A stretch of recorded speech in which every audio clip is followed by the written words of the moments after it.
Our next story is about the 5G race, the race to revolutionize telecom. It's one of the most intense contests of our time, with several major economies working aggressively to develop large-scale, reliable 5G networks.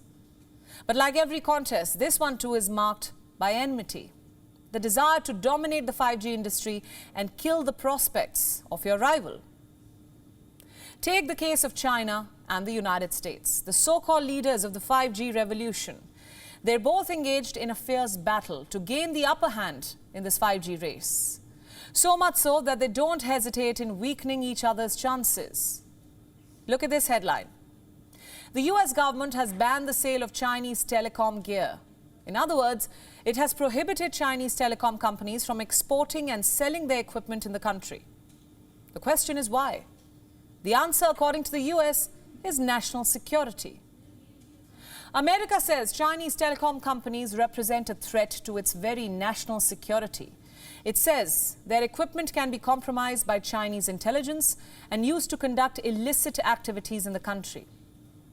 So the country's Federal Communications Commission, a body which maintains jurisdiction over telecom services, has now decided to stop Chinese telecom gear from entering its border. It has also issued a detailed statement justifying its move. Allow me to quote. The FCC is committed to protecting our national security by ensuring that untrustworthy communications equipment is not authorized for use within the borders. The action we take today covers base station equipment that goes into the networks. It covers phones, cameras and Wi-Fi routers that go into our homes. These new rules are an important part of our ongoing actions to protect the American people from national security threats involving telecommunications. So which Chinese companies have been banned from selling their equipment? There are a total of 5. For one, Huawei, which of course is the face of China's 5G campaign. Then there's ZTE, a partially state-owned telecommunications company. Dahua, a surveillance company, a surveillance equipment maker. Hikvision, a video surveillance firm. And Hytera, a telecom firm. How have these companies reacted to the ban? Some have declined to comment, others have slammed the US. Like Hikvision, for example. In a detailed statement, it has said that its products present no security threat to the US, but the FCC's decision will do a great deal to make it more harmful and more expensive for US small businesses, local authorities, school districts, and individual consumers to protect themselves and their property. The Global Times has also published a report. It says America's repeated ban on Chinese tech firms will only hurt the global value chain and that this plan will backfire. It says the impact of the ban is limited as most Chinese firms have already reduced their operations in America.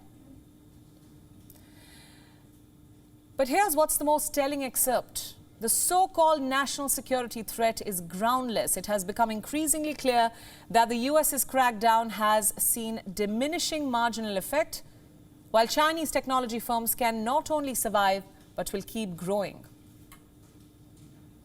So is there any merit to what China is saying? To some extent, there is. Take the case of Huawei. According to analysts in 2021, Huawei's net profit surged 75.9%.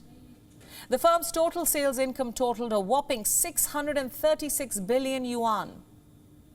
And all this is despite America's crackdown on the telecom giant. Remember, in 2019, it put Huawei on a trade blacklist, which barred the US supplies from doing business with the company.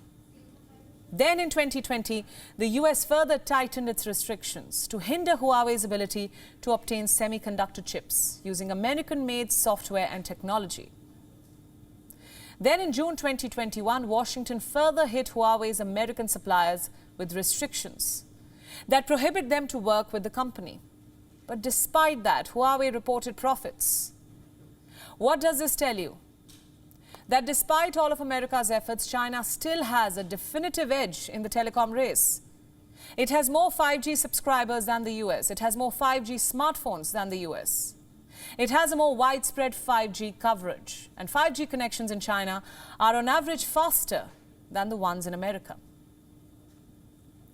So to put it simply, America may have restricted Chinese telecom companies on its soil, but these companies are neither short on an alternative market nor are they lacking in progress. The battle isn't even a close one.